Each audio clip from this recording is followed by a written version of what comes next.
Good morning, everyone. It's a great pleasure to welcome you to the Bell City School for International Affairs. I'm delighted that you've been able to join us today, and thank you all indeed for traveling to the school. One of the most exciting developments in the school in the last year occurred when Alison approached me to see whether we would be interested in housing the Center for Sustainable Food Systems. Now, I jumped at the opportunity. There were obvious synergies with other areas of research excellence in the school, not least Jonathan Crush's Hungry Cities project. But it was also because I'd heard great things about Alison from her colleagues at Lorien. I was pleased to discover that all of these things that were said were true. She is a delightful colleague, and I'm really very, very happy that she is now part of the school. So welcome to this inaugural meeting of the FLEdGE project. Are we still embargoed or? We're still embargoed. Okay. Saving me from saying that. So welcome to this embargoed project, which you can talk about in about 2 weeks' time, I think. I'm delighted that it's gone, but I was going to say I'm delighted that it has a user-friendly acronym rather than the Food Locally Embedded Globally, see, I knew I wouldn't be able to pronounce it, Locally Embedded Globally Engaged Project. Now, of course, there are few topics more timely than that of sustainable food systems. And this embargoed partnership grant provides a wonderful opportunity to bring together expertise from the academic world, from government, from NGOs, and from the private sector. So it's great that the inaugural meeting is here, and I think that you're going to have a very exciting 2 days. Now, I can't let you escape without at least having a little commercial for the Balsillie School. That's the penalty for inviting me here this morning. For those of you who are not from this area, let me tell you a little bit about the history of the school. It was founded 8 years ago through some very generous donations from Jim Balsillie. Donations to the 2 universities in the city, University of Waterloo, Wilfrid Laurier University, that are 2 of our partners, and then our 3rd partner, the Centre for International Governance Innovation, arguably Canada's leading think tank in the area of international affairs. And so we're a rather unique institution in having these 3 partners. It provides all sorts of opportunities to us. At times it provides a few challenges in the governance structure as well. Those of you who are familiar with organizations will not need to be told anything more about that. The endowments that Mr. Balsillie gave to those 3 partners fund 16 chairs at the 2 universities. They fund scholarships for our master's students. We house 2 master's programs, one for each of the 2 universities, and scholarships for the joint PhD program, which again we host for the 2 universities.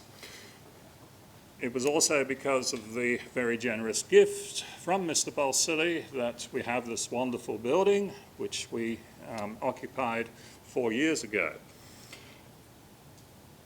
Our students have a fantastic workspace here. The facilities are superb. They get quite generous funding packages. So I'm hoping that any of you who have colleagues, children, nephews, nieces, maybe aunts and uncles who want to return to full-time study, please tell them about the school and about the wonderful facilities that we have. We are still a very young institution. We are still establishing a profile. But one thing that I know for sure, the quality work that is being done by the Center for Sustainable Food Systems will be a real plus for our profile and for our reputation. So thank you again, Alison, for all the work that you've done. Congratulations on the project and the partnership grant, and Good luck to everyone. Have a fantastic couple of days. Thank you. Yeah, our other community partner who couldn't make it was Melaine Simba. She's the environmental coordinator in the community of Kakisa, which I will talk to you a bit more about. Again, a lot of the issues with working in communities is that they're really overburdened with meetings and all sorts of other work. So she couldn't make the time to come down. But we have promised her to come down some other time as part of this. So I'm going to give the updates from what I'm calling the Northern Canada node. I guess it says the Northwest Territories. That's, of course, where most of my work happens. But we are expanding our network into Yukon specifically, and we're also looking for opportunities into Nunavut to work with groups across the north. So because I'm first, I get to give the geography lesson to those who are just visiting Canada for maybe the first time. Our wonderful country of Canada. Connie talked about where she was from yesterday. There's the wolf head down here, right? When I look at Ontario, I obviously don't see the wolf head, I see the elephant. And then don't get me started about Owen Sound. It's actually the elephant's bum, so now you'll never unsee that. And it took me about 20 seconds to say the words elephant's bum. So this is going to be a pretty good presentation today. And I hope we can edit that one out. Anyway, so I work up here. This is Canada's north, across the top here. A lot further north, I guess, is the point here. Here we go. So a bit more detail on the Northwest Territories. It is an absolutely huge landmass. There are about 40,000 people who live there. Okay? Of those 40,000 people, about 20,000 or half that population live in the capital, which is down here, Yellowknife. Okay, the rest of the population, again, around 20,000 people, predominantly Aboriginal and First Nations communities, are spread all around in, I guess, 32 other communities throughout the north. All these communities are a little bit different. Okay, some are road accessible, some are fly-in only. Right, so there are a lot of limitations to getting food around to a lot of the communities in the north. So I'm going to talk a bit about who we are. Okay, so who this northern node is. Academic, well, there's me and Allison, and right now that's kind of where we are. Okay, we are a bit of a pretty young network, and we're getting off the ground. But of course, as we build this network, and people like having Jen in the network, there are a lot of people in the north who are doing social science work. There are scientists who are working on food issues. There are, natural scientists who are working on food issues. There are social scientists that are working on food issues. And how we envision this FLEdGE partnership working in the north is a hat that we can, a hook that we can all hang our hat on. So a way to kind of bring this network all together and move forward. Because the issues that we're going to talk about of food security in the north are pretty broad and then very diverse. We are also a network of communities. So I'm going to talk a bit more about Kakisa, which is actually the smallest community. It's about 40 people up there. But we also work in the 5 communities of the Satu region, which are, Kakisa would be, it's so small it's not even on the map. Okay? It's right down here.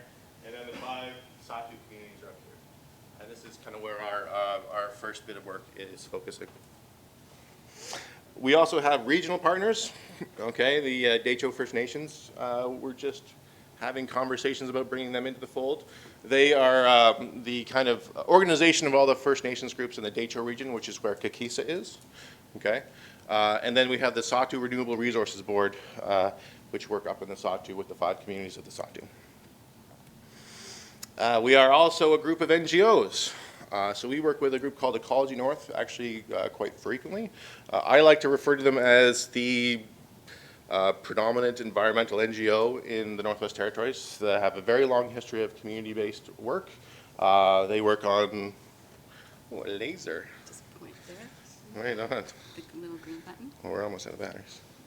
That's good. I should be all right. I'm not walking around too much, so I'm okay. Yeah, they have a long history of working with communities on everything from composting to food security issues, and have had a long, successful track record. So it's great to have them on board. We've recently added the Northern Farm Training Institute. We call them NIFTY, which is a great little name.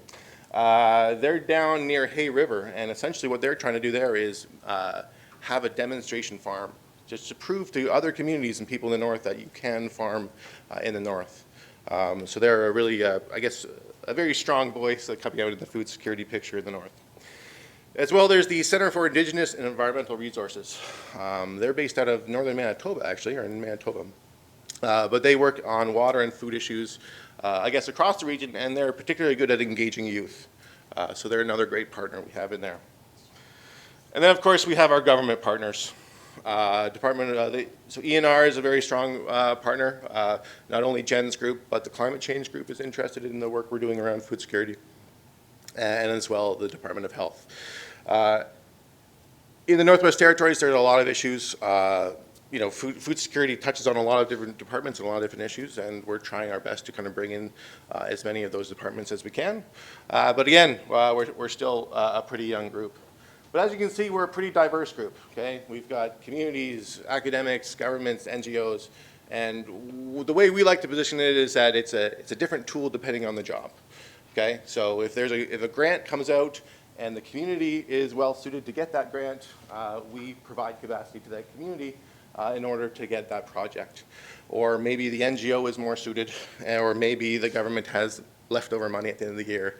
We're all in a network. We all, any project that goes forward will have all 5 groups associated with it. So the way we're kind of pitching it is that we're all in this together, and we all work together actually very strongly. So again, we're just starting this network, but it's actually proving to be pretty successful at going out and getting other funding that's available no matter where it's from, right? So a different tool for different jobs. So what we do. So through community-based and participatory action research, we look to define community food systems, examine barriers to achieving community food security, as well as advance community-defined projects and solutions to address food-related issues. Okay, all sounds quite nice. So I'm going to just kind of take those apart and just talk about them for just a little bit here. So we talk about this northern food system, and I'm going to spend some time talking about that. So the question is, where does the food come from in communities? And in the north, it's relatively simple, although very complex. You harvest it, you buy it, or you grow it. I would argue that by harvesting, you are also getting this as well, something we can talk about in terms of who is actually getting the food. But for argument's sake today, I'm going to leave that as its own separate entity there. So when we're talking about harvesting, we're talking about the harvesting of country foods. Okay, so that is fishing, hunting, gathering. That is the main staple of the food system for northern communities. Not only is it important for the food resource that they're collecting, but it's important socially, culturally, and spiritually to these communities. Okay, it's the connection to the land that's the most important thing. Okay, and it's part of their identity. Okay, and that food system really functions through their social economy, which is the sharing of country foods. So, a group of harvesters will go out, they'll bring food back to the community, and that food resource gets dispersed throughout the community. So people who aren't able to get onto the land or hunt or gather anymore still have access to this food resource. And it's this wonderful, this wonderful custom that these communities do. They share the food all around, and it's just part of, just part of their story. It's just what they do, right? But I guess there's a lot of challenges right now to harvesting of country foods, okay? So this is where we start seeing food systems break down. And of course, we've all heard about food insecurity numbers being really high for northern communities. So some of the challenges, fewer active harvesters. Okay, a lot of people in communities are working and not being on the land anymore, okay? There's increased costs of harvesting. I guess a lot of people will probably talk about how young farmers are having a hard time getting into farming. It's the same thing for harvesters. Okay, the supplies are expensive. The skidoo is expensive. There are barriers to get young people into harvesting. There is an increased reliance on store-bought food, and actually the younger generation will actually prefer store-bought food to a lot of the country foods being cooked. Less youth involvement in traditional activities. Okay. Fewer opportunities for youth to learn on the land skills. There's a language barrier as well. So the traditional knowledge is really with the elders in the communities. The elders, for the most part, speak the Dene languages, the Slavey, as an example, or the young kids don't know that language. So there's a language barrier to food security there right away.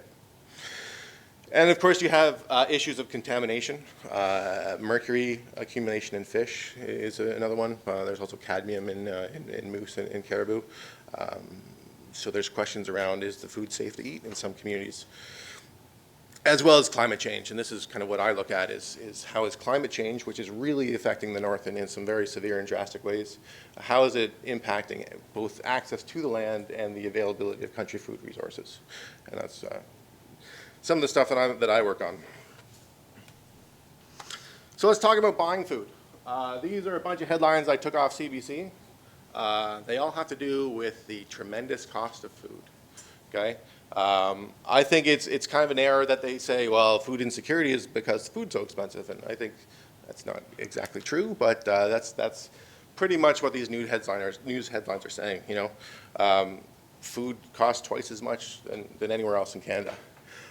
It kind of makes sense since I showed you on the map, it's pretty far north, and as you get to more of these isolated communities, yeah, it is going to cost more. But I guess the balance isn't always there, is that there's not a lot of economic opportunities for people in the communities. So you get people who can't actually afford some of this more expensive food, and this is the other, I guess, tricky situation that communities are stuck in. And so yeah, so food is expensive. There are lack of healthy options. You know, high quality food is even more expensive, but also it's hard to get fresh food into a lot of the communities, especially the fly-in communities. Okay, so there's a lack of infrastructure there. That's an issue as well. And of course, this shift in diet towards more of the store-bought foods versus the country foods has resulted in a lot of these chronic illnesses and diseases like diabetes and obesity are now issues that these communities have to deal with. And of course, they're kind of struggling with that because not only is the food infrastructure not always present in communities, but health infrastructure is also kind of limited or few and far between. So the third option we talk about is growing food, okay? It is very much an emerging industry in the Northwest Territories. I can probably name the production, like the larger agriculture production. There's an egg farm and a poultry farm up there, and some other larger farms in some of the communities, but it's very much a growing thing up there. Some communities are actively producing food. This is a solution they see to their food insecurity, is growing their own food, but other communities don't and aren't really interested in it. So there are barriers there that we do need to address. So what are these barriers? Well, climatic limitations, I think, is the easiest one to say. You get maybe 2 months of growing up there. You do get a lot of sunlight. I don't know if that balances things out, but it gets pretty cold up there, and you've got pretty much June, July, and a bit of August, and then you're about done. There are land and soil limitations as well. There's not a lot of soil in the Northwest Territories. So we're talking about composting as well to actually make their own soil. But then it's another process that we have to add into the whole mix of growing our own foods. Education experience. Okay, there's not a lot of experience growing food there. So there's a lot of people who are interested in growing food that might not know how to grow food or grow food in that certain climate. As well as, and I would argue there's some cultural barriers that exist. The Dene people of the Northwest Territories don't have agriculture in their history. It's a completely new experience for a lot of them. Farming was introduced in the north when European settlers came up, or establishments had farms associated with them when they first went there, and of course residential schools, and you get into that whole history of maybe there are some barriers there. So it's growing food is kind of a long, complicated story when you get to on the community level. So I guess what I'm trying to say is that this northern food system is complex, right? And I'm looking at you, Connie, when I say that, right? And there are barriers and challenges, and they work out a little bit differently depending on which community you're in. So what we're trying to do is put forth a new approach to define this food system, but also see how communities are and can facilitate change in their food systems. So I'm going to throw this up there. My wife calls this the world's worst Venn diagram. I know it as the Community Capitals Framework from Cornelia Flora there, obviously. I've modified it slightly to fit into a bit more of a northern context.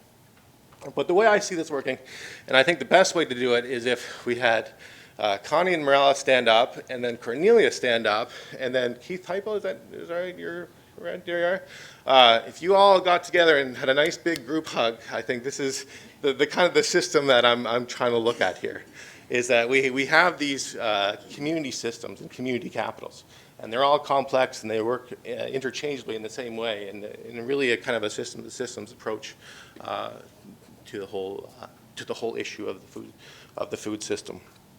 And I'm going to leave it at that, but I am going to try to get that picture at some point because I think it's a much better way of describing what I'm trying to do up there. But this is the approach that we're using in communities right now in Kikisa, and next week when I go up to Delaney. Is really kind of figure out how communities define their food system and how they can change it by just allocating their different capitals and different systems to change the outcomes of their food system. So we're looking to support community-led initiatives to address the barriers, okay, and transform food systems. And of course, we're working with our partners and our network to support communities as needed. And that's the importance of this bridging social capital to help foster the building of like human capital and capacity in these communities to help make those changes. So that's what we do, and this is kind of what I like to think of as our goal of our network. And I totally stole this quotation off of Jackie Milne, who runs Nifty. But it's together we can harvest all we need to feed ourselves. Okay, and I think that captures the spirit of what we're trying to do. Is together, communities, academics, NGOs, we're all in this to find solutions for the communities. So they can harvest what they need to feed themselves, and that's the ultimate goal, is really alleviating food insecurity in the north. And we can do it, and I think we believe that the expertise is in the north already, and using this network, we need to help foster that change on the community level.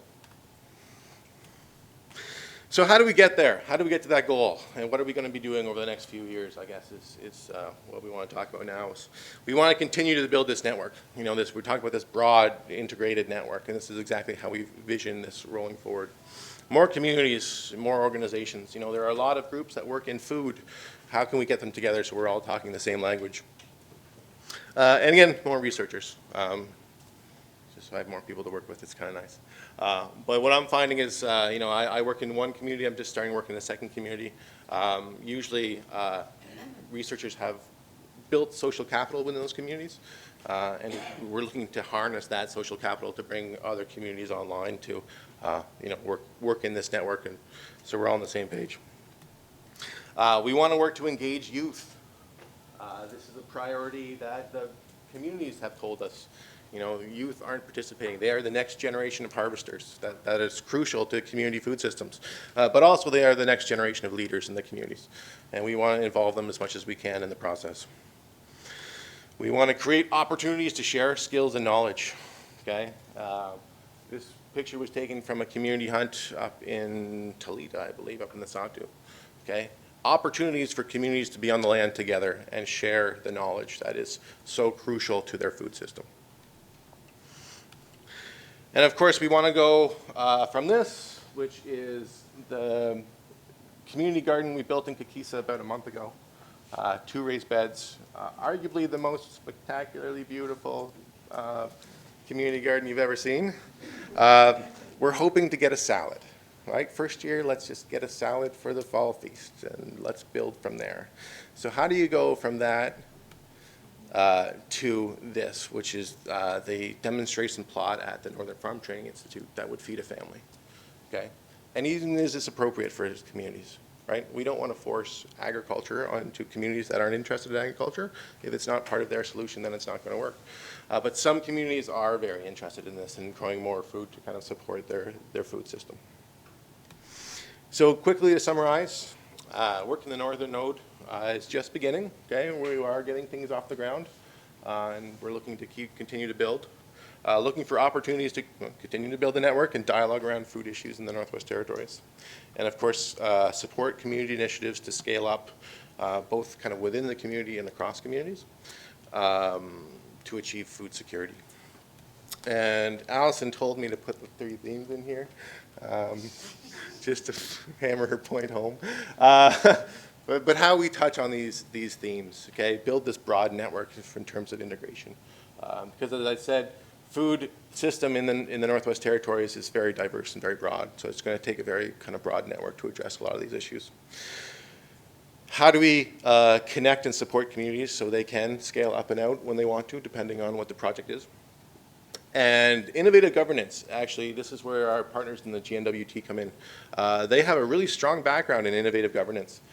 They've signed trans-boundary water agreements with Alberta that I think even they'll admit was they were punching above their weight class there. They did so much in terms of guaranteeing fresh water for communities in the Northwest Territories.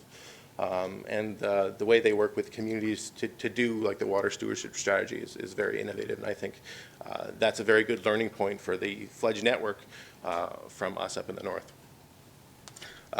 So I'm going to stop talking, which doesn't always happen. But thank you, and I guess, am I taking questions? Is that the, yeah? Okay, I am taking questions. Yep, go for it. Yeah, I saw a very small, on one slide I saw a very small scale, like a food building. Yep. Is it practical, given climate, wind loads and everything, to have something bigger than that? You know, something that might be like 30 by 60?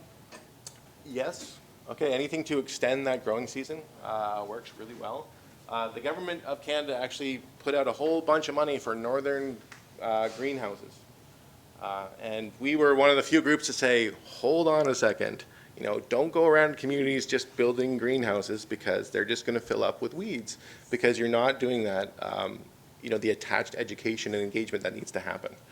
And one of the things that we're dealing with in a lot of the communities is several years past, the GNWT went around to communities and built gardens.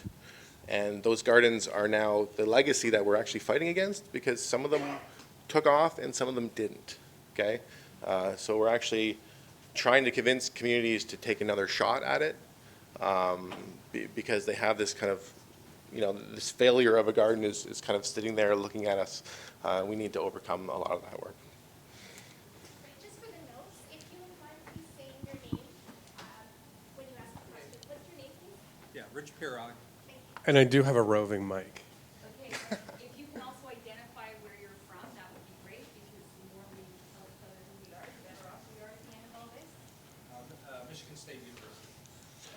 So we have 10 minutes for questions, about, maybe a little less now. Maybe I'll just move around the room with the mic and pass it around, and maybe just be brief so we can get them all in.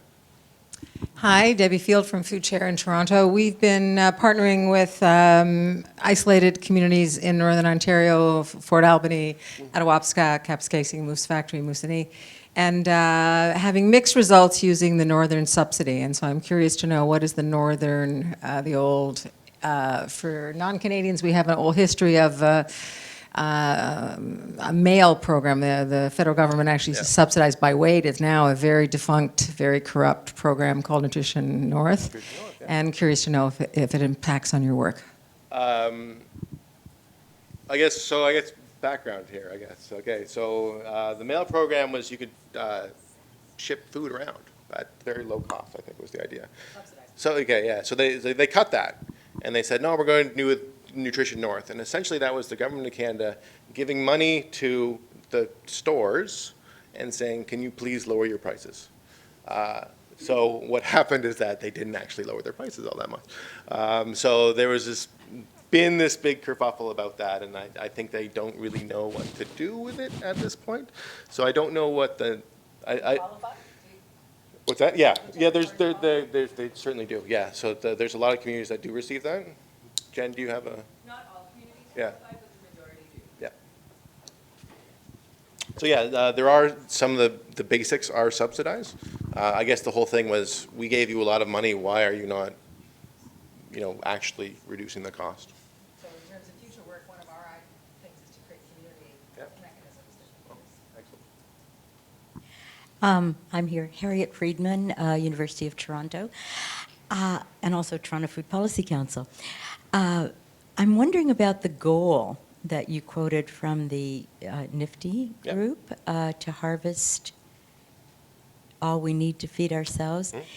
You referred to some double definition of harvesting Yeah. that you didn't go into, but I'm curious in terms of the population increase and change as Europeans have come to settle and bringing farming too, and also problems of the ecosystem itself. So what does that go? You say it's realistic, so I'm just curious to explore that a bit more. Right, so the definition of harvest, how we have it here, is that? Partly that, well, is that a realistic goal, given population, environment, culture shift, and anything else? Okay. Tell you a story.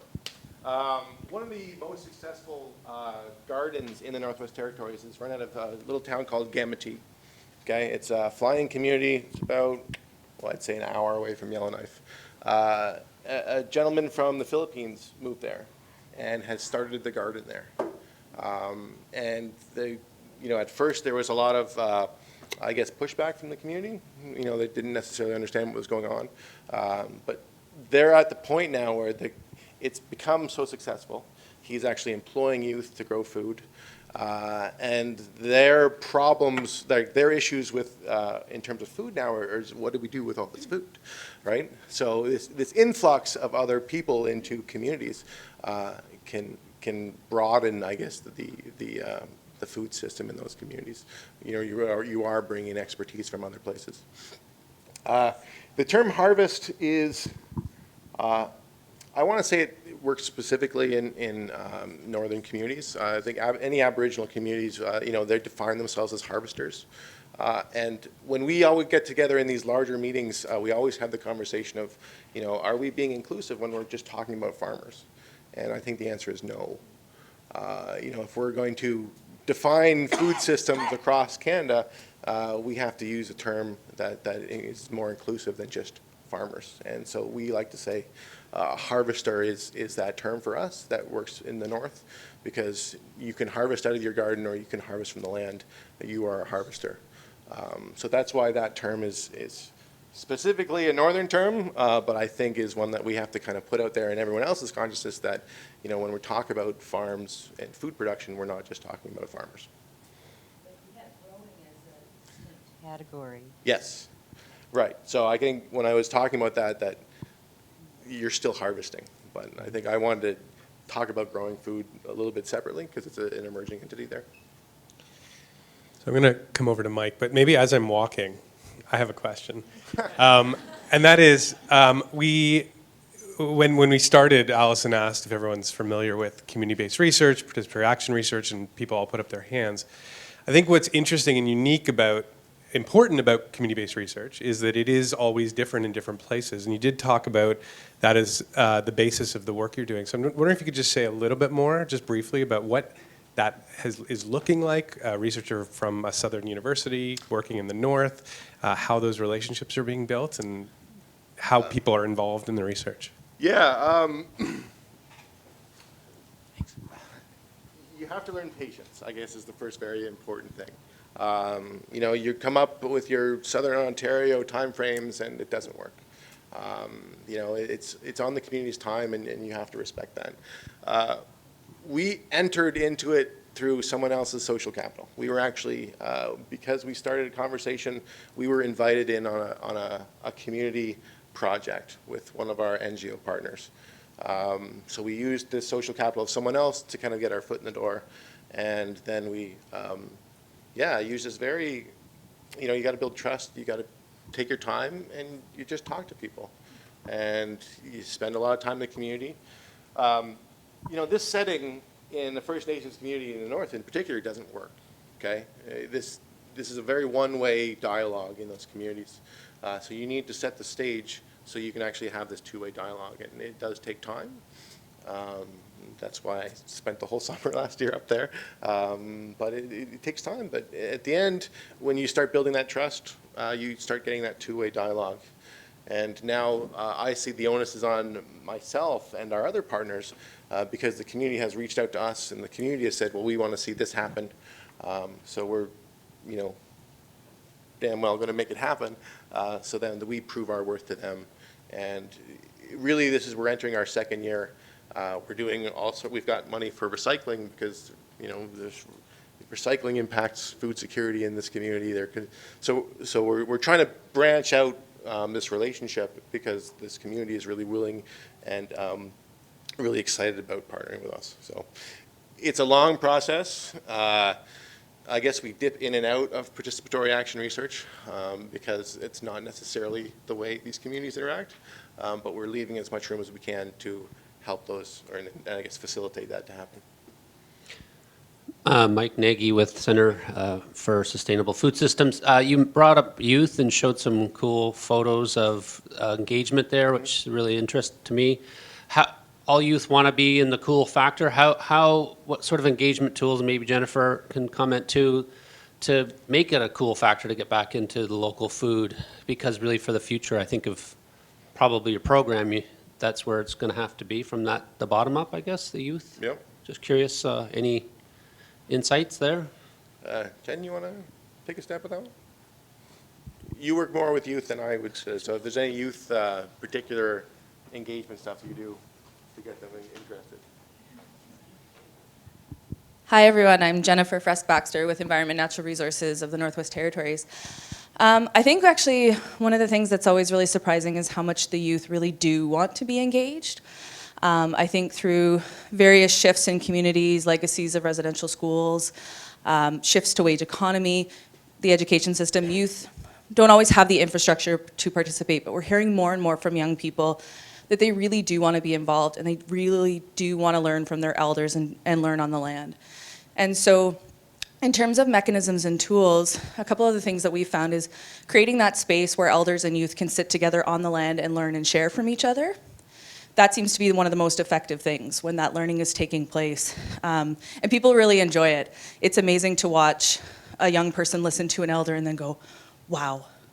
And you see that spark. To give a bit of an example, I recently ran a program in the community of Fort Resolution where we developed a cumulative effects research project with the youth at the local school. And the first thing we did was have a learning session where we had elders and scientists come in together and talk to the youth about the different ways that we know the health of the land. So talked about knowing from traditional knowledge perspectives, from Western science, and then the students actually developed research projects using an inquiry-based learning process where they identified the questions they wanted to focus on.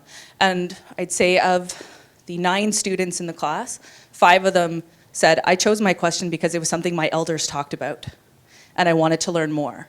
And so they all went and did different ways of collecting information, and we actually have a book coming out later this fall. So really engaged work on the land, participatory tools like photography, video also work really well, but I don't want to take up too much more time, but always happy to chat about youth engagement activities. So. Thanks. So we're almost out of time for this presentation, but maybe we can have one more short question. Louise Livingston from Harvest Hastings. This isn't a question, it's maybe a suggestion of a partner. I have a neighbour and a colleague who's working at the University of Northern Manitoba, the College of the North in Thompson, in the educational department there. And they're training teachers to use the land-based education. So I think that would be a really interesting one because they're taking, the student teachers have to look at the curriculum and all the time see how they can actually teach it in relation to the land and where the students are coming from. So that's a partner for you. Thank you. So we should probably switch over, unless, Andrew, you have any important closing statements? No, I'm good. Okay. Is there coffee, I think Is there coffee? Great, thanks so much. So I'm not just hogging the mic here. I've been asked to help facilitate this portion of the day, although I'd probably take the mic anyways if I had a choice. My name is Charles Levko. I'm here at Wilfrid Laurier with the Center for Sustainable Food Systems. So we're going to move on to our second presentation of the day. And the time for this one is, do you have a PowerPoint you want to load up? Is it okay? So, so this portion, this next group is going to be, the time is going to be shared by folks from Alberta and British Columbia. And in terms of format, just so it's clear, the presentations we've asked folks to stick to about 30 minutes, so we have 10 minutes for a bit of discussion, and we'll continue with that.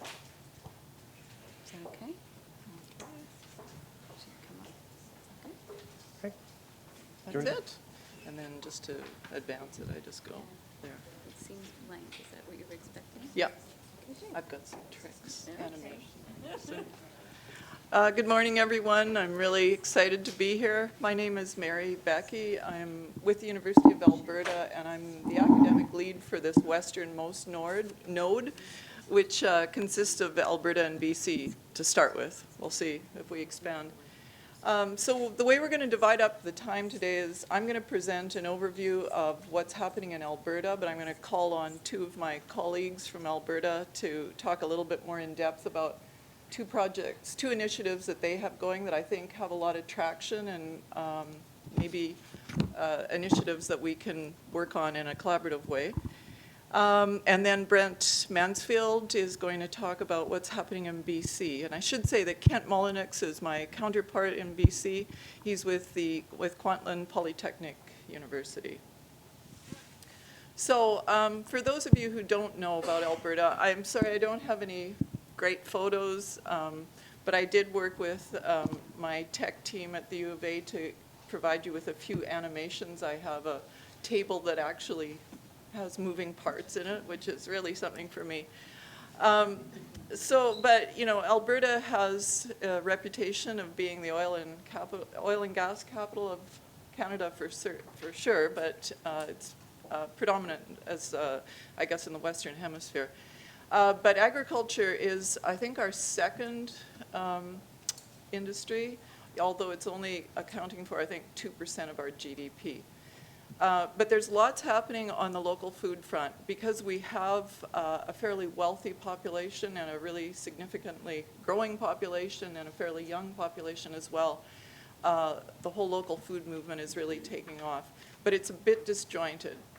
But what I'm going to talk about today is just some of the initiatives that are happening with the partners and collaborators that are involved with FLEdGE so far.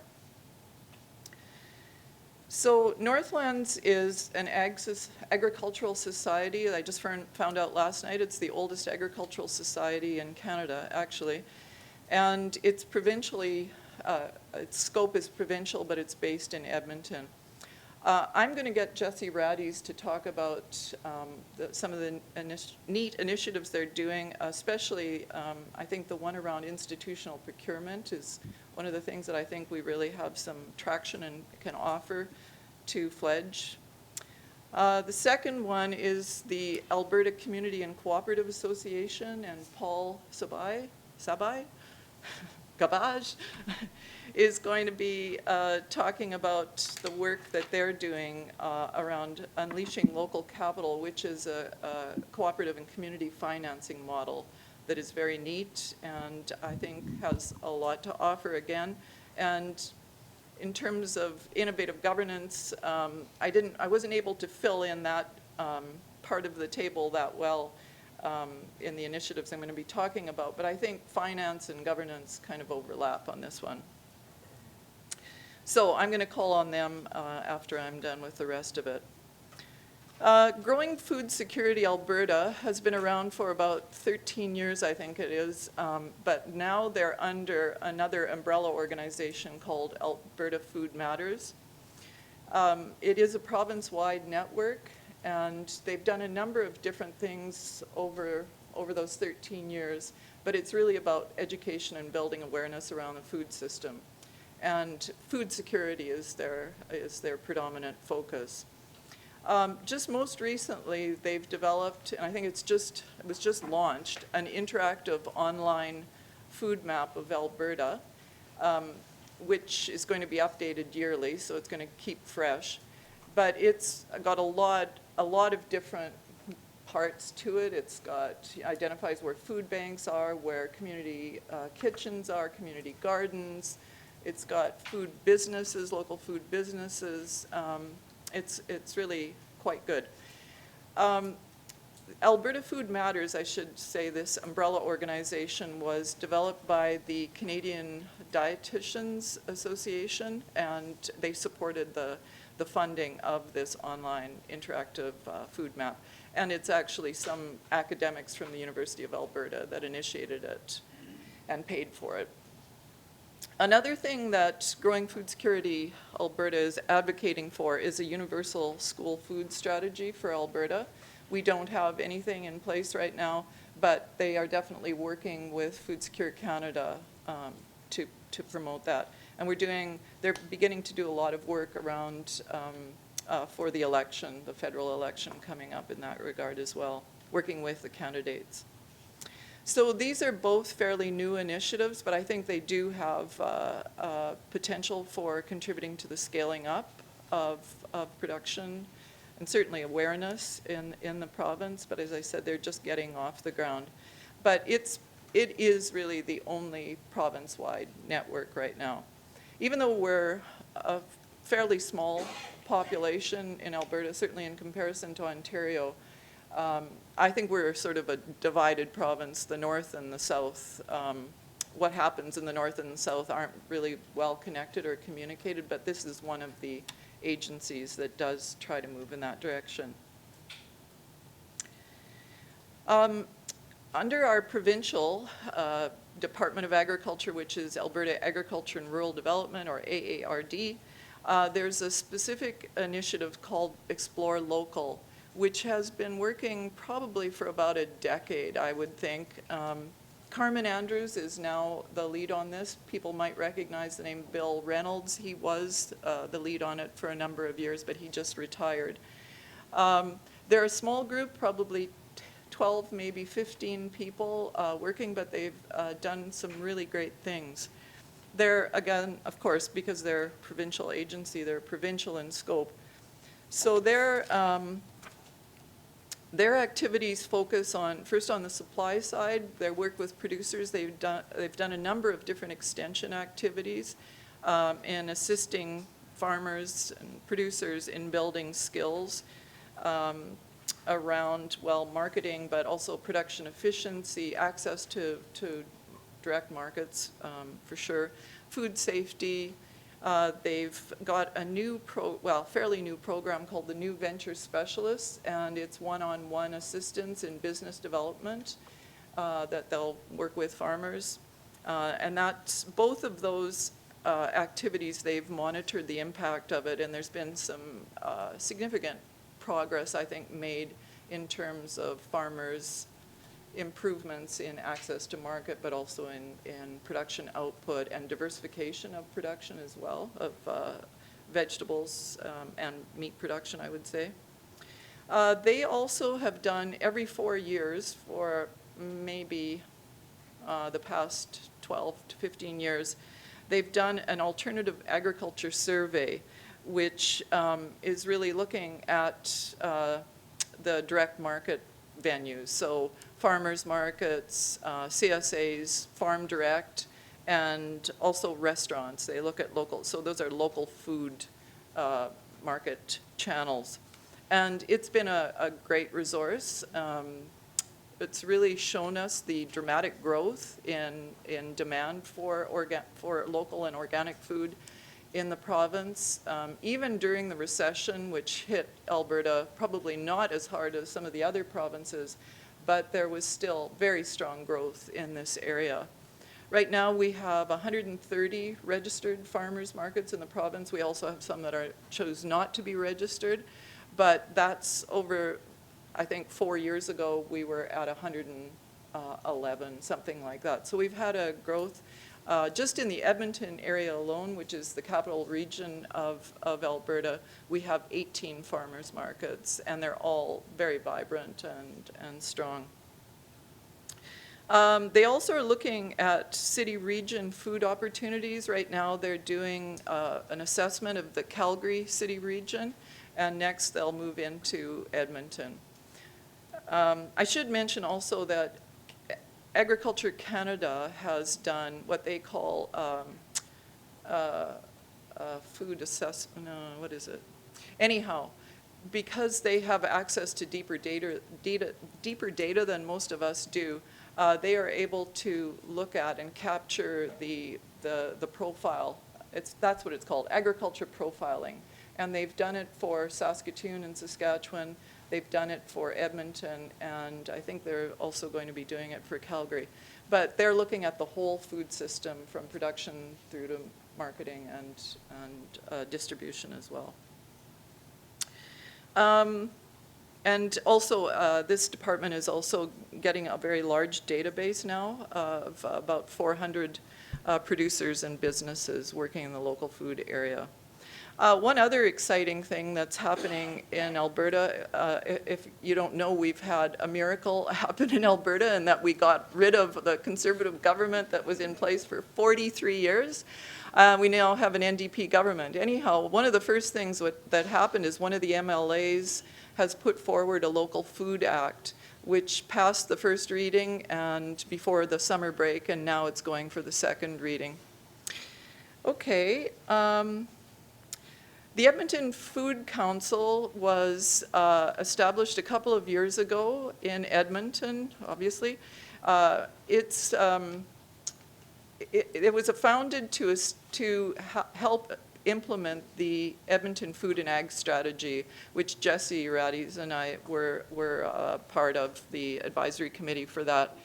It's great in that it has really diverse representation, community representation, and it's trying to help build a more cohesive urban food system.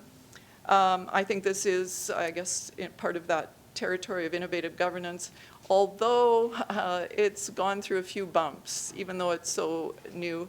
Last year, half the council quit because they felt that they weren't really getting anywhere. And now they're thinking of changing, I guess, the location of it. It's an arm's length from the city, but they don't really have any teeth. So, and then there's the University of Alberta, where again I'm situated. We don't have any really comprehensive educational programming on local food systems or sustainable food systems. It's mainly focused on large-scale commodity export-oriented agriculture, but there's definitely a strong interest from students. We have 4 community gardens. We have now a campus farmers market every couple of weeks, which has really done well. And then the University of Alberta is also part of that procurement working group that Northland started. So in terms of scaling up here, I think it's really about the students have really shown initiative in this regard. We have a couple of student organizations that are really pushing on this front. Okay, well now I'm going to call up Jesse first to talk about what's happening at Northlands. Not sure. Okay.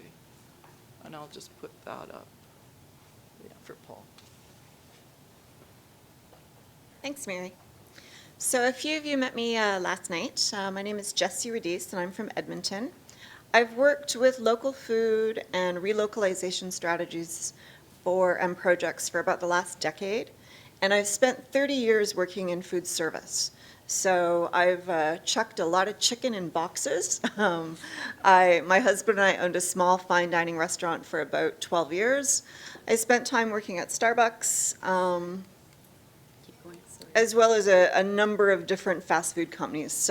And I grew up on a farm, so I've really worked kind of in a lot of different places on the food system. For about 5 years, I really worked hard in advocating with some of our regional institutions to increase their impact and their activity within the local food and local economy sector. And a couple years ago, Northlands, which is our largest nonprofit in the capital region, it operates a convention center, a sports arena, and a horse racing track. And it's located in about 160 acres in the middle of our city. We have about 300 full-time employees and about 1,600 part-time employees. We also have a very large volunteer base. So we're an extremely large nonprofit organization in the city. And we were incorporated as an agriculture society in about 1879. So I've encouraged them for a number of years to become more involved in local food and to really use their infrastructure and their facility to support and grow a regional food system. And they came to me a couple of years ago and said, you know, this is great, but we really don't know how to do this. So I've been working with them for the past couple years to really help them grow their impact. You know, we're really focused on two different areas at Northlands. We're focused on education, both youth and adult, and then we're focused on market facilitation. So on the youth side, or on the education side, we started a small demonstration urban farm. It's about an acre, and we partnered with a local business, and it's a commercial urban agriculture. So for us, it's demonstrating innovation and new ways of using surplus land, but it also provides a startup opportunity for a local urban farmer. We host an apiary on site. We have 4 hives. We're one of the first approved urban beekeeping sites in the city. And we do food skill classes. So we show people how to make cheese at home, how to start a small urban gardening site, or if they wanted to have bees in their backyard, what that would look like. We do small events, and we really just sort of really focus on both youth and adult education. Oh, those are Paul's. Oh, I'm Yeah, sorry. that's okay. Do you want yours, do you have slides? No, I'm just going to talk. Okay. That's okay. We've done some other things on the market facilitation side. So one of the first things we did was connect the staff at Northlands with a local CSA. So, you know, doing a lot of internal education with our staff and our volunteers about how they can engage differently with the local food system. The second year with the CSA, we actually had our food and beverage team work with the CSA operator to scale up their CSA and offer an RSA for our facility. The third year, some of our volunteers went and hosted a CSA spot at our local heart hospital. So we really use, you know, all of the different relationships that we have to really grow and support a number of different market facilitation opportunities. This last year, we launched a food truck in Edmonton that 75% of the ingredients that we use are from our province. And again, for us, it's just another way to get out into the community, to increase our own local procurement, and to really message on local food in the community. We've rejigged our menu development process. So we do operate a convention center. We purchase between $3 and $4 million worth of food every year. And our menu development process had typically been to kind of develop our menu and then source to that menu. And I worked with our culinary team to reframe our menu development and R&D process, where instead of doing the development and then sourcing, we'd actually look at what was available from our province and then build our menus to that. So we've increased our own local procurement. When I started there in 2012, we were just at about 20% Alberta food products, and last year we were at 29.3%. And this year we should hit about 35%. So we've been moving that incrementally over the years. And one of the most exciting projects I work on with Northlands is our institutional procurement working group. And Northlands was having some struggles with their institutional procurement. We use Cisco and GFS primarily as our food providers. But because I'd been working in the community for a long time, I knew that there were other institutions that also had an interest in procuring local food products. So we sort of pulled a bunch of different people together and said, let's see who's doing what and learn from each other if we can. And then maybe collectively there's some opportunities to increase our procurement together.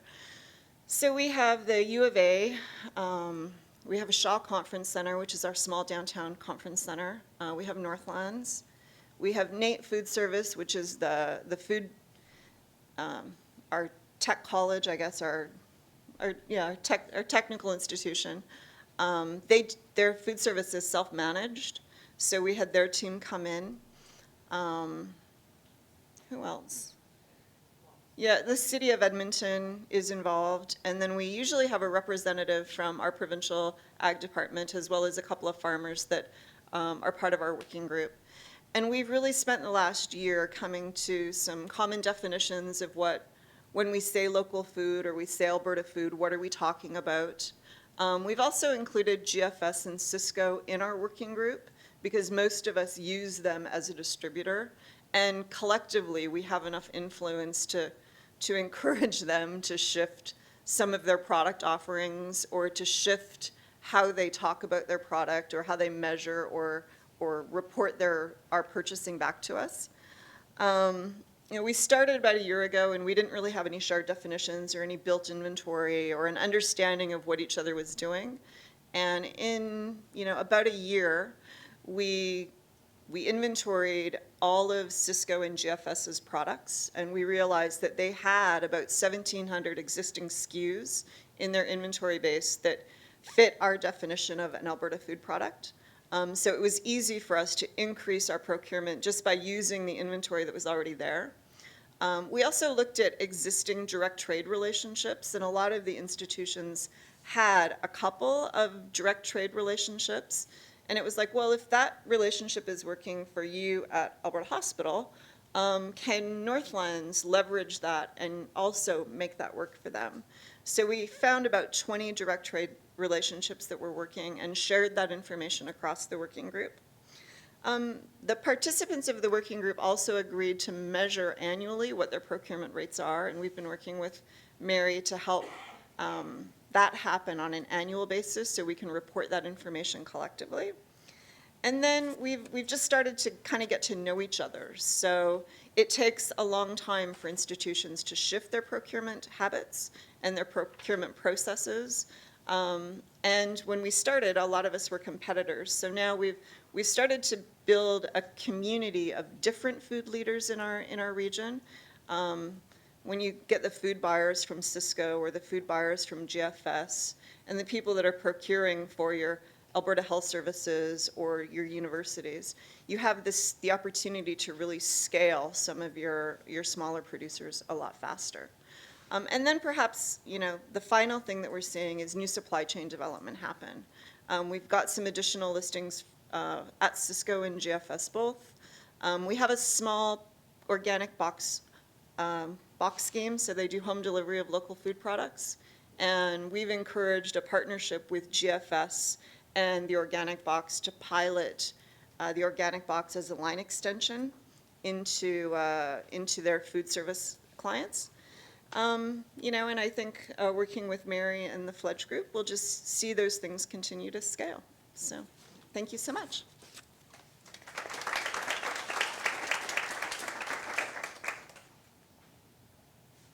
Coffee's here. That's fine. I don't have much to say. I'll talk about unleashing local capital. This is a presentation I do often in an hour, so I'm going to do it in 6 minutes. So I'll speak quickly. So I've been working on this process for some time. It actually came out of some work we were doing with a SHRC program called BALTA, the BC Alberta Alliance on the Social Economy, which is a group looking at climate change adaptation, and food was certainly part of that, including some of the work that came here. I'll tell you mostly some of the stories that have come out from this process.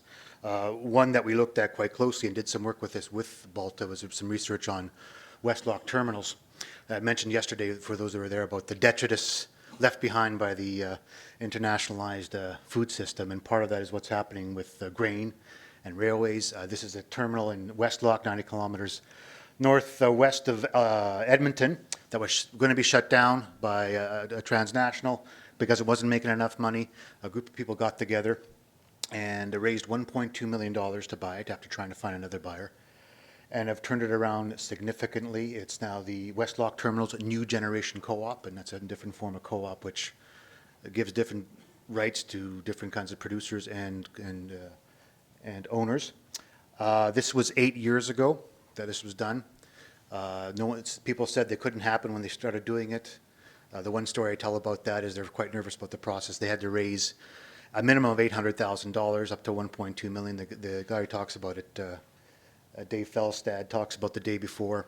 It was a Thursday, and the Friday the share offering was going to close, and he was worried because they were only at $600,000, and he thought that that was it. After a year and a half of work, nothing would happen. He woke up the next day, and there was a lineup for 2 blocks at the community center where people were going to buy the shares. They had to cut off the share sale. There was too much. And that story has come up again and again in that process in terms of what's going on. This is unleashing local capital, is unleashing social capital. And we work with the groups, we talk about that. If you're leading with the financial capital, this is not the process for you. If you're leading with the social capital and the social community returns, this model could work for you. And we really moved on with that with other processes. Last year, West Loch Terminals, oh, there's lots of this. I could go on for 2 hours just on this story. It's now the highest performing grain terminal in Canada for its size, across Canada, owned by the community, okay? Lots of details on that one. Really taking a piece from there, CN Rail was going to shut down a short rail line. Many people have heard this from rural areas. That was not doing as well for them. Only running about 400 cars a year. There wasn't enough for CN, Canadian National Railways, to make enough money. They were going to shut it down, and a group of people got together, very much learning from West Loch Terminals and what they did from them. Bought the rail line for $5.4 million, raised about 3.7 of that with investment capital from over 350 people, and have bought the rail line. That was 5 years ago, and since then they were doing 400 cars before. They're now doing 4,000 cars a year. And CN, which they sold to, is now asking them to take over operations of other lines. This is a locally owned group, new generation co-op again as well. About half of it farmers, half of them local business people. They just bought some tourism rail cars as well too, and you can see on the right they're serving wine. This is their inaugural piece that they did last March. They had to serve the wine because the beer keg froze that day. But doing research and work with these folks is fantastic. We also took a lot of what's happened in Nova Scotia with the CETA funds and Linda Best, who I now consider a sister after knowing her 2 hours. Does some fantastic work with that, but really tried to adapt the model, the community investment model from Nova Scotia to Alberta. They get a big provincial tax credit in Nova Scotia, which is a big carrot. In Alberta, we don't have taxes, well, yet. So it's not as big an incentive, but we have set up this model, and I'm going to say this directly. We've set up the model based on national regulations, national securities regulation. We've done a lot of work with the Securities Commission. This model can work anywhere in Canada, and I guarantee that to you based on the work we've done. So if you want to do it in your community, you can do it. May not have the CETA model, but you can do it, except for Quebec. Excuse-le, mais en Québec, je sais pas que il passe avec les autres, mais Quebec's always the exception. Part of this, we worked with this in this process and research, started working with Sangudo. On the top left there's a meat shop that was going to close down, and the owner was 67 years old, couldn't comply with the new regulation, didn't want to do it. There was him and a half-time packer. He was going to shut it down. This community of 130 families total. They lost this asset, they're going to lose another. The rest of the downtown was being boarded up. We started working with them around this process while we're doing this research. And within a very short period of time, within 6 weeks, we put an offer on the building, raised $240,000 in the local community, basically 8 or 9 families, bought the place, and then turned it around. So it went from 1.5 employees to at its peak now, it's at 20 employees. This is 2 years later. They paid a 13% dividend in the first 10 months. Because there's so many owners, of course, the ownership is spread, they're putting all their production through that process. It's had some ups and downs and stuff like that, but now what's happened is the owners themselves have now, the 2 young guys who took it on the right here, with that passion for local food, and that's a big piece about youth and process. There's a thirst out there for something a bit different, and we're starting to find more of those. These guys have really turned it down. Jeff, the guy on the top right with the caricature, has become he's a bit of a character himself. Great speaker as well too, but they've done some great work. So again, now at 20 employees, they now own the business themselves directly. Sangudo's then gone on, invested bought an old Legion Hall, turned it into a restaurant. It's now become a community hub. They're doing other investments. 130 people. They've now raised $1.4 million in the last 3 years, investing locally, RSP and tax-free savings account eligible. In Alberta, $8.5 billion gets put into RSPs, TFSAs. we want to capture a bit of that and start putting it locally, as you can do in other processes. So it's, if you want to relocalize the food system, you got to relocalize the capital. And that's a big piece around that. Yeah, there's the expansion of Sangudo. It's now considered one of the most advanced abattoirs in Alberta, actually, based on the expansion they did as well, too. We've gone on and worked with other groups in Crow's Nest Pass. We helped them actually buy a building downtown. They're doing another project which is very much food related, but I can't talk about it because I'm involved, but it's a good one. It does involve after-hour drinks. And part of this as well, too, in terms of drinks, it's where we had the pleasure of going down to the UK last year and did a tour of co-ops. They got something down there called Community Investment Shares, which is somewhat similar to what we're doing down here. Many of you know about this. Those from the UK would know well. And they're using these for a variety of aspects. Buying local football clubs or soccer clubs and turning those around fantastically. But a fair bit of investment in local food, particularly local small stores. There was just a few of these, a dozen of these in 1996. There's over 450 of them now, with a very big success rate. Some of them volunteer, some of them with staff, many of them with a mix, but they're doing extremely well, and also very localized on the local food where they can.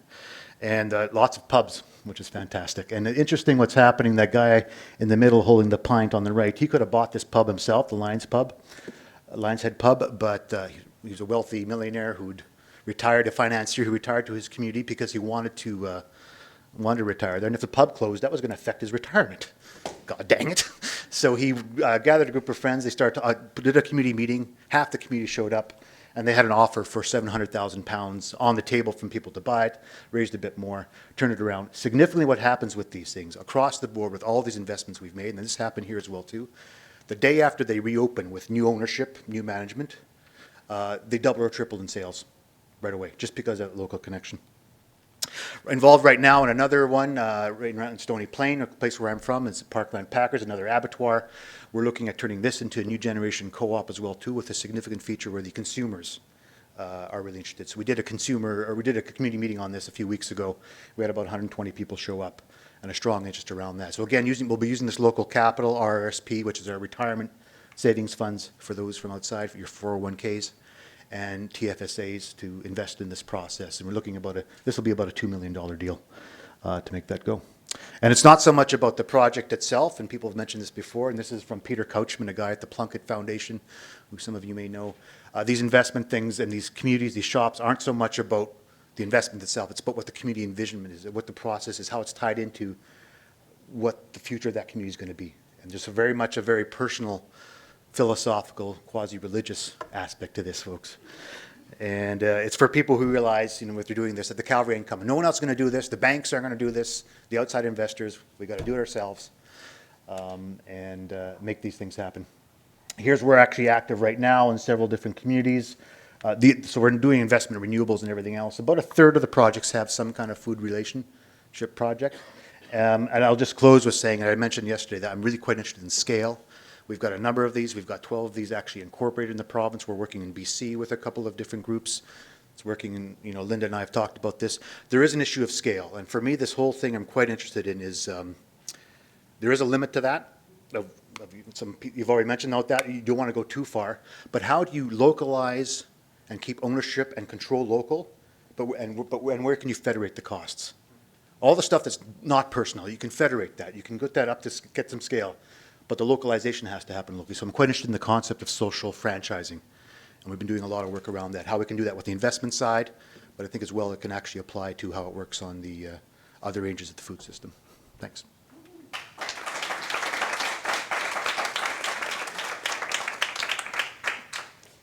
So Kent Mullenix and I, on the airplane out here, actually arm wrestled, and I lost.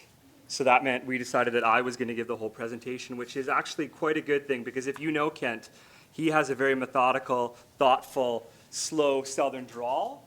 And I, as opposed to that, have more of a hyperactive, many words per minute approach, which probably fits given how much time we have. So this is going to be a very quick overview.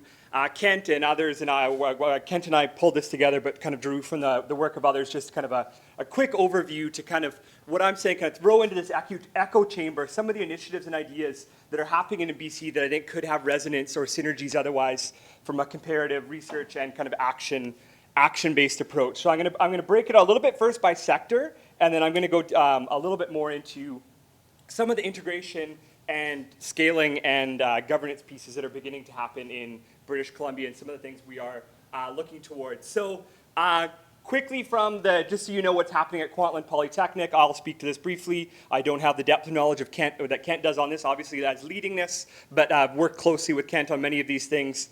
Kent has led a lot of work around kind of bioregional assessments and exploring food system scale projects in different municipalities in Metro Vancouver, also looking at Southwest BC and how we can understand the different kind of aspects of food system self-reliance, economics, policy. Also as a project looking to go in the Okanagan, also is doing some work in the Yukon territories around these issues. Similarly around community food system assessment and planning with 2 First Nations, actually also in the Yukon. And then also recently announced in the BC Food System Network, what I'm the director of, is also a partner on a SHIRT grant that's actually looking towards trends in land ownership and usage in Metro Vancouver and kind of non-farm use and land values, and connections to both Surrey and Richmond, which are 2 of the peri-urban municipalities in Greater Vancouver, kind of with links to policy recommendations. And a piece related to that is there's actually looking to do a national conference on regional food systems in 2017, if I'm correct. Other pieces, Kent then and his team are doing awesome work around kind of the education side, at Tsawwassen First Nation and Richmond Farm Schools, looking at kind of portions of training programs to get building that capacity and skill around growing food, a full kind of Bachelor of Agricultural Science in Sustainable Agriculture that actually looks not just at the farming aspects, but aspects around policy and sustainability and business development, and then also doing kind of some of that outside of the university program with kind of some beginnings of what are, extension-ish programs in the region for those who are looking to get into farming or are farming and looking to develop their skill sets. Dr. Hannah Whitman from the UBC Faculty of Land and Food Systems is also a partner on this project, so I wanted just to kind of briefly outline some of the pieces, and you'll see how they overlap with many other things going on, some of these themes around kind of alternative access to land, especially in Southwest BC, but other aspects of BC, land values are so high, and many people interested in farming don't actually have access to the capital to get onto land. So interesting models being explored around food land trusts, and I'll kind of come back to that concept of food lands and how that's evolved a little bit in BC. A number of farm to institution initiatives. There's 2 pieces that UBC is involved in, and there's others, but around kind of some farm to school work, as well as some farm to hospital, particularly looking at a pilot at the UBC Hospital, which is a health authority facility as well.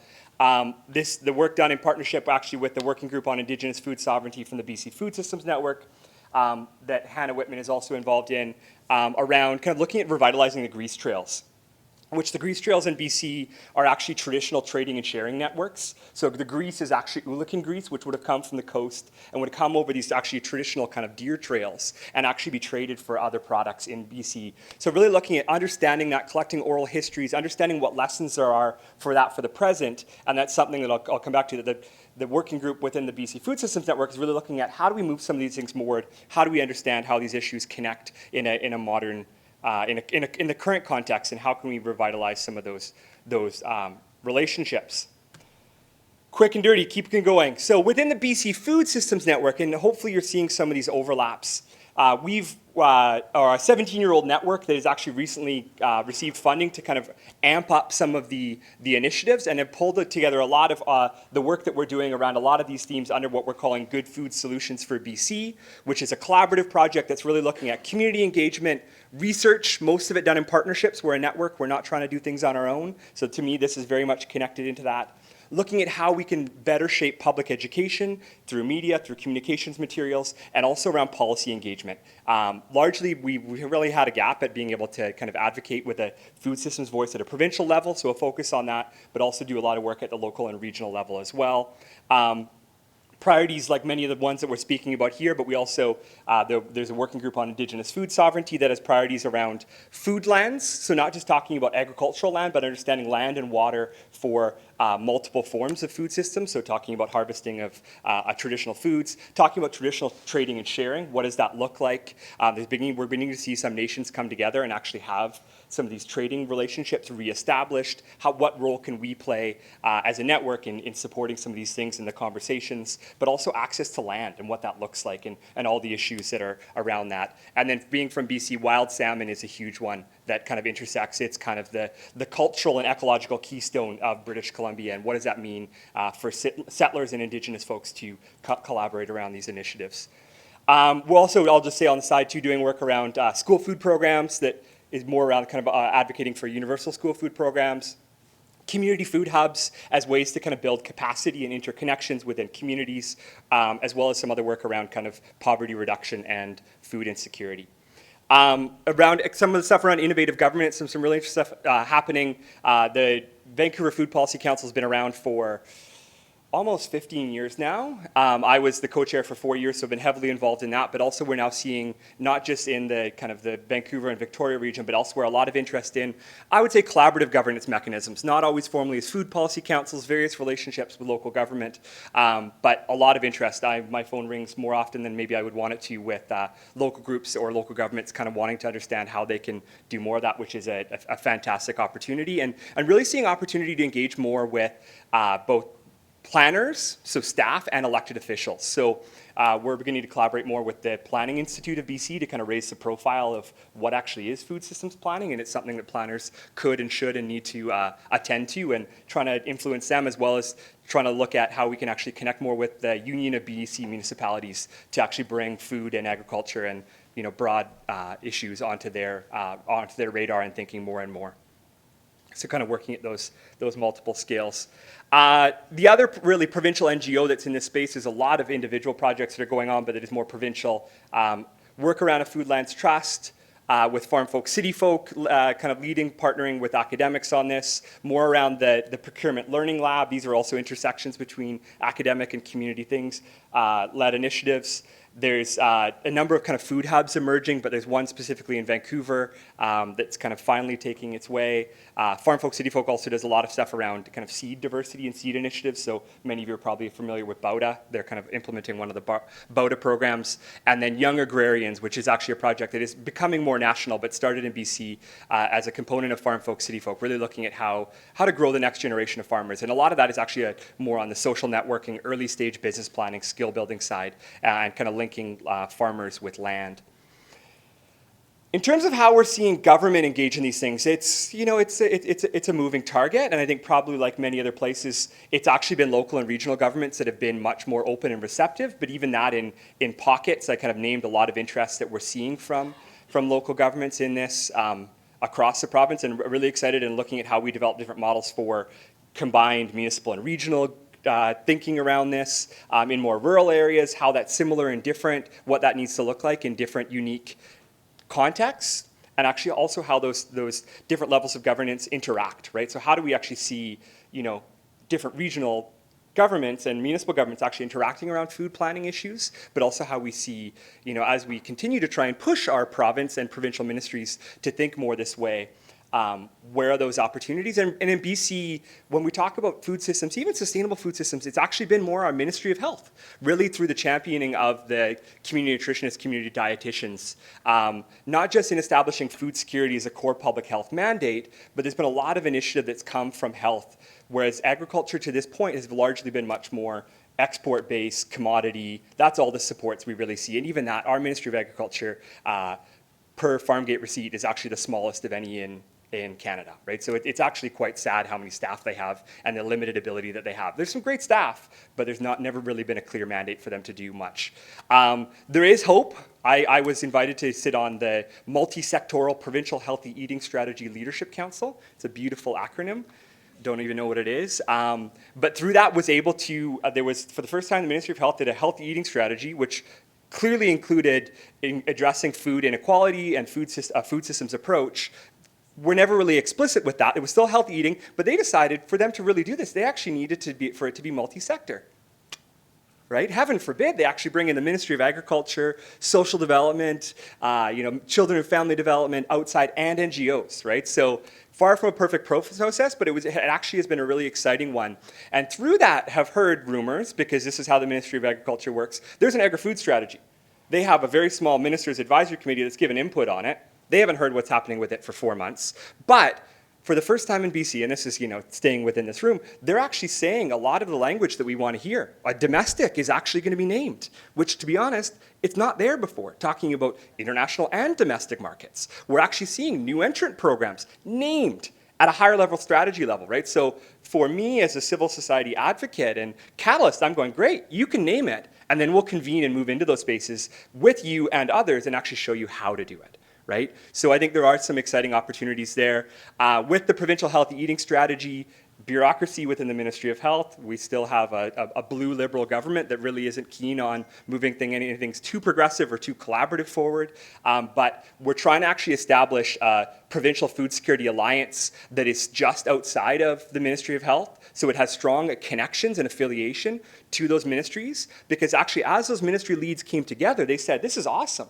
We really need to work together. And we actually need to be able to work with those outside of government so they understand actually how to push and help us move things forward. So we're looking at how we can establish that actually within, we have a regional health authority that's actually provincial, if that's confusing enough, but they're the kind of ones that coordinate the food security program. So we're trying to figure out what that looks like under food security as an umbrella, but that would also include the food systems approach piece. Collaboratively, there's some really exciting work that Kent and I and many others are involved in that's beginning to grow that I think, for me, is beginning to see many of these different pieces and threads really come together in a way that I think has the opportunity to really kind of have the impact I think I would hope it would have. So about 1.5 years ago, there was a formation of a Sustainable Food Systems Working Group, which was a small group. It's been a fairly small group to start, but the idea is actually bringing together philanthropic, NGO, and academic organizations to be more strategic in terms of funding, activities, priorities, and how we work together. Yeah. Okay. I will. So what I'll say there is there's been a number of priorities named there. I'm just going to finish this. A number of priorities named there that we're actually looking at a number of different models and activities to be able to move this forward. So we're looking at a social innovation lab to kind of convene around these, to bring in government and industry, but also NGOs, philanthropic, and academic institutions, and then also looking at some sort of collaborative, what we're calling collaborative think and do tank structure that actually aligns research, action, policy engagement. I'll stop there.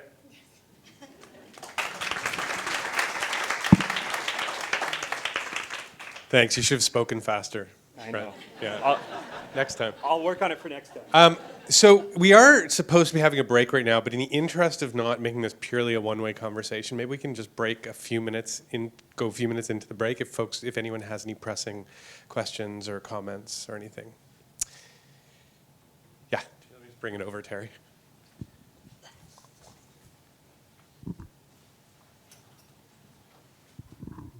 It's really very interesting what's going on in British Columbia. I suppose one of the questions is how are these initiatives being reacted to? I mean, is there opposition to them? Is there attempts to sideline them? Or I'm trying to get some idea of how embedded they're going to become in the long term, and are we, witnessing something which is going to grow and become more accepted within the established governance? I don't know whether that's an easy question to answer. Can I ask my question first and you can answer it to me and him? You're assuming I'm intelligent, but I can probably do that. Yeah, go for it. Yeah. I was just going to, BC has actually done several unbelievable things, including embedding a free vegetable and fruit program, the ABC program. 7 times a year, 2 servings. It doesn't matter, but it comes out of a conversation when the Premier asked the whole cabinet, what would the budget of British Columbia be in the year 2018? This was 2 years before the Olympics, and they told him that every single penny of the budget would be spent on the healthcare system, and there wouldn't be any money for transportation. And he said, give me all your best back of the seat ideas. And some guys in the Ministry of Agriculture came up with all these great ideas, which by the time they got implemented weren't much. But I think BC is actually jurisdictionally one of the most interesting places in the world in terms of even conversations about what you saw, which is the intersectorial. I think the piece that I would say, maybe 2 examples. Definitely not perfect, but I think we are seeing that embedding more. So the Vancouver Food Policy Council has now been through 3 different parties, right? So we actually have parties at a municipal level, and it was established under kind of, quote unquote, the furthest left.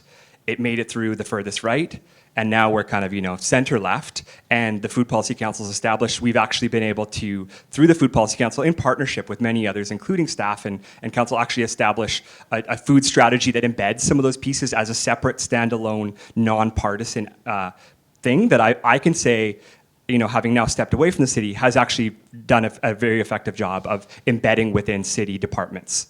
There's line items, there's budgets, there's leads. It's not perfect, but it's embedded there. The example that I'm going to give at a provincial level, right? So there's health that really has that piece, but it's siloed within health. In terms of what I'm seeing at a provincial level, and this is actually through the fun part of working with the Real Estate Foundation, which everyone else goes, the Real Estate Foundation, oh no, who are these guys? They're actually the most progressive of any of the funders in British Columbia. They get their money, just to say why they're called the Real Estate Foundation, actually from when there's a deposit on a house, when it's held in trust, the interest on that actually goes to the Real Estate Foundation. And they actually have a progressive land use mandate. So they actually see sustainable food systems as part of it. But they're kind of seen as other, right? So oftentimes we actually play off them. We will do stuff with them, but won't put our name on it, because if the Real Estate Foundation comes out with it, right, they can do this. So one thing was their CEO and the grants manager that we work with actually got a meeting with the assistant deputy ministers, which are really the leads in the different ministries, right? We wouldn't be able to get that meeting in nearly the same way if we ever got a call back. And to hear what the ADM within agriculture actually said to them about how they were feeling, I think they even called it the local food pressure, the heat around local food, and more or less admitted to them, in a way that they wouldn't to me, that they were actually beginning to have to introduce some of these things and actually push government a little bit, because this is coming, right? So to me, I see that as opportunity. I see huge opportunity, and a shift in government would help us provincially to be able to embed some of these things and really push much further to see them embedded at a provincial level.